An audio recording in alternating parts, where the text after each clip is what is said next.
Hey everybody, and welcome back to my channel. Today we're going to be going into the DSM and be talking all about the diagnostic criteria for dependent personality disorder.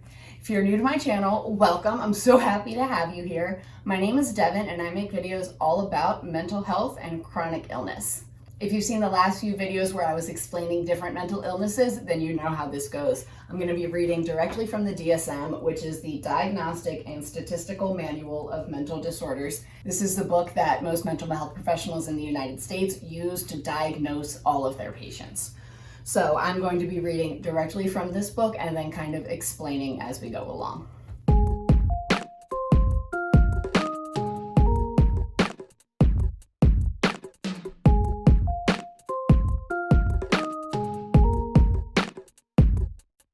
Dependent personality disorder is pretty accurately named. You can kind of think about what the disorder is simply by the name alone. It's a person whose personality is dependent on others to a degree that is extremely unhealthy. The DSM defines dependent personality disorder as a pervasive and excessive need to be taken care of that leads to submissive and clinging behavior and fears of separation, beginning by early adulthood and present in a variety of contexts as indicated by 5 or more of the following, and then they list all of the diagnostic criteria. For this disorder, there are 8. So out of the 8 diagnostic criteria, you need to qualify for 5 of them in order to receive this diagnosis. Breaking down the definition into littler parts, a pervasive and excessive need to be taken care of. That's that dependence. It's a person who needs somebody else to do things for them all the time. They can't do things on their own. Even if you are an adult and developmentally, you should be able to pick out your own clothing. You can't decide what you want to wear because somebody else needs to tell you. That leads to submissive and clinging behavior. This is like that clinging, naggy significant other that never wants to leave you alone, but on a level that needs psychological help.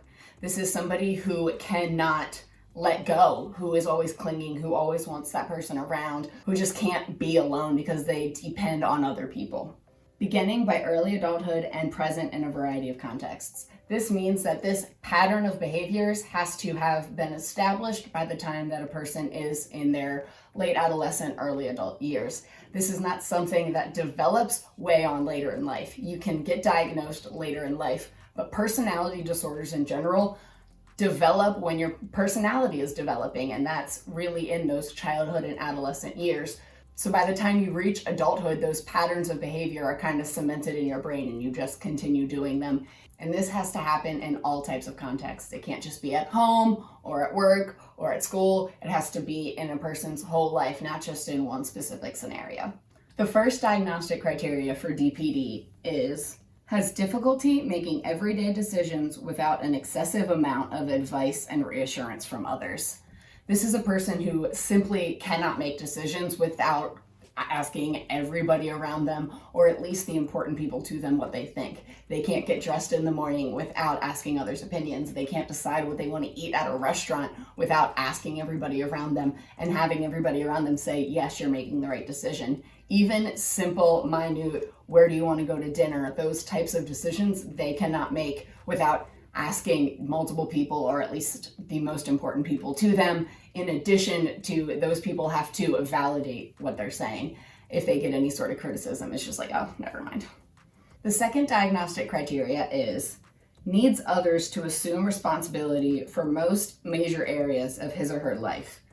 It's somebody who's dependent on others. You can't pay your bills on your own. You maybe can't even go to work. You can't make decisions about where you live. Like those types of things, you need somebody else to come in and take over the big areas, but also major decisions of your life, because you can't do it on your own. You're dependent on other people to do that for you. The third diagnostic criteria is has difficulty expressing disagreement with others because of fear of loss of support or approval. And it has a note that says, do not include realistic fears of retribution. So this is when a person can't speak up for themselves. They can't disagree even on small things with the people around them. If everybody wants pizza for lunch, but they want tacos, they're not going to say anything because they're so scared of the people not loving them, not supporting them, not approving of them and their choices anymore.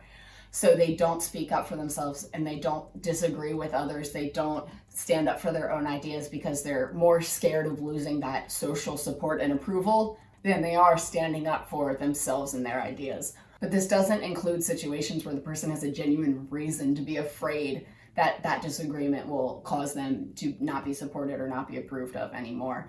And that happens a lot in like abusive relationships. If you have an abusive partner, they may literally tell you, if you make the wrong choice, I won't love you anymore. So if you're scared of disagreeing with them because if you disagree with them, then they won't love you, that makes sense. But if that's just what you're telling yourself in your head, that if I disagree with where we should go shopping today, then none of my friends are going to like me anymore, that's not as realistic, and that is more of a fear that is cultivated by this type of disorder. The fourth diagnostic criteria is has difficulty initiating projects or doing things on his or her own because of a lack of self-confidence in judgment or abilities rather than a lack of motivation or energy. So this is a person who can't start a project or really start anything on their own because they're too scared that they're going to screw it up. They're going to take it the wrong direction. They need somebody else to start, and then maybe they can go in and work on it, but only under the direction of that person, because the person with dependent personality disorder just doesn't believe in their own skills, doesn't believe in their own ideas, their own intelligence. They want to follow other people. Again, bringing up the dependent part, but people dealing with this disorder are dependent on other people to start projects. They're not leaders, they're followers. The fifth diagnostic criteria goes to excessive lengths to obtain nurturance and support from others to the point of volunteering to do things that are unpleasant.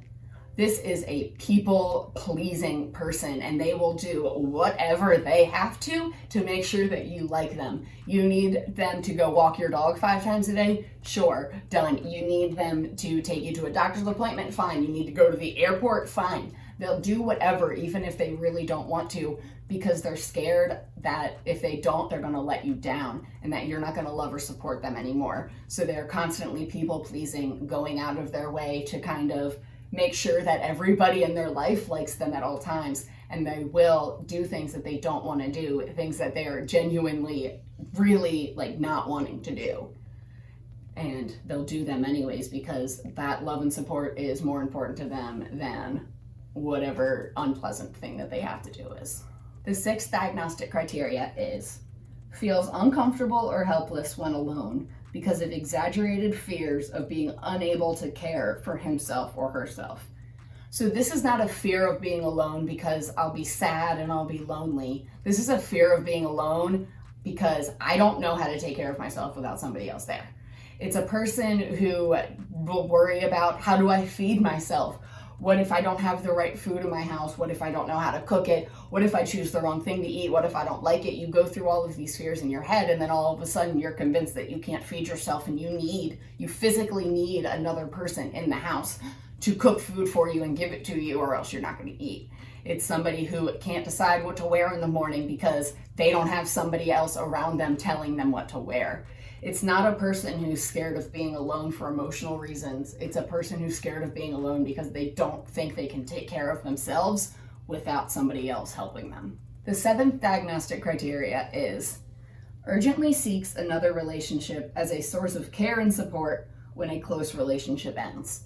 Now, this is often seen in romantic relationships where a person starts dating somebody immediately after getting out of a relationship just because they can't be alone. They need that care and support, so they go and find it elsewhere. But it can also happen with friendships. If you have a falling out with a best friend, this person would have a new best friend right in line, ready to take that person's place because they can't be alone. And they may not be thinking about it that way. They don't think like, oh, I have this person on backup in case this person leaves me. It's not like that. It's not that manipulative. It's just this, I need care and support, so I will find it anywhere I can as quickly as I can as soon as it's lost. So this happens with people jumping relationships or jumping friendships. They just can't be alone.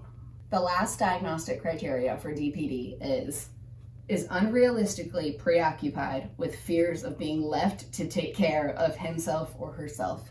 So this person isn't only just scared when they are alone about how am I going to take care of myself. They're also constantly worrying, even when they're with other people, well, what happens if I'm left alone? What am I going to do? I can't take care of myself. And that almost feeds into the loop and makes you more dependent on the people around you and makes you more clingy because you cling so hard because you're so scared, because you can't take care of yourself on your own, because you're not good enough. Your ideas aren't good enough. You're not smart enough. And it's really just this, I'm not good enough, so I need to cling to you and you need to help me.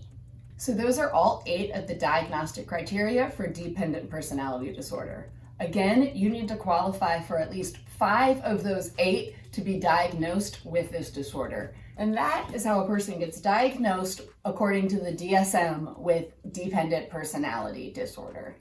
Thank you guys so much for making it to the end of this video. Please make sure that you smash that like button for me. Click subscribe if you haven't already. Ring the notification bell so you always know when a new video is going to come up. If you have any questions, please leave them on down in the comments below. And now I have officially covered all of the mental illnesses that I have personally been diagnosed with. So I'm going to leave it up to you guys. What disorders do you guys want me to talk about next? There are so many in here. There's so much information and I want to share as much of it as I can with you. So if you have any specific mental illnesses or mental disorders that you want to learn about, let me know down below and I'll make sure to make a video about it. Thank you guys again so much for watching, and I'll see you next time.